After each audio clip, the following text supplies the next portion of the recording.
Kayo po ba mga bossing ko ay napapaisip kung ano kaya mga pinaka mabibisa na pwede nating gawin upang sa ganon magtuloy-tuloy ang pasok ng swerte?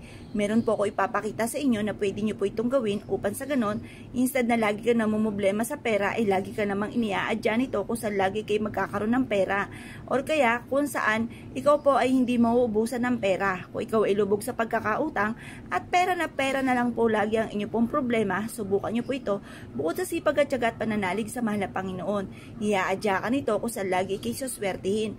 Proven po ito. Basta i-mindset niyo po na simula na ito ng tagumpay po ninyo.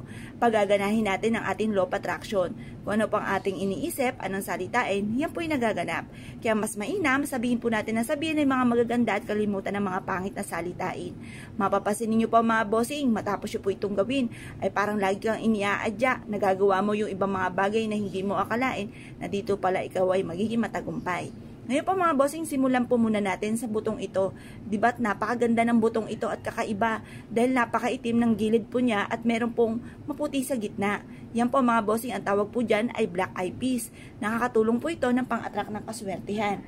Alam nyo po, napakarami kong biniling ganito dahil ito po ay subok na napakaswerte. Iniligay ko ito sa isang garapon at itinapat ko sa salamin para lalong madoble-doble ang blessing. Ito po mga bossing ko ay marami kayong pwedeng paglagyan. Pwede kayong maglagay ng 3 black eye peas sa inyong pitaka. Pwede ka rin maglagay ng 3 black eye peas sa inyong lagayan ng pera or ilagay sa inyong pong bulsa at bibitin kahit saan kayo magtungo. Ito po ay magdudulot sa inyo ng swerte tagumpay sa buhay. Pwede nyo rin pong gawin yung isang malaking garapon na kagaya po ng ginawa ko mga bossing na itinapat ito sa salamin upang madoble-doble ang blessing para lagi kang iaadya nito kung saan lagi kayo suswertihin. Mapapasin ninyo na marang ikaw po ay nakakabayad sa mga pagkakautang, nakakapag-ipon, at ganoon din po nabibili nyo ang mga pangangailangan ninyo. Swerte po ang black eye peas. Ginagamit ito lalo-lalo na ng mga Chinese sa pagdating sa usapin ng pagkakaperahan or kaswertihan. Naglalagay sila ng ganito kapag po Chinese New Year or kaya po yung mga masuswerting araw. Ang mga masuswerting araw mga bossing ko, syempre ay ang full moon.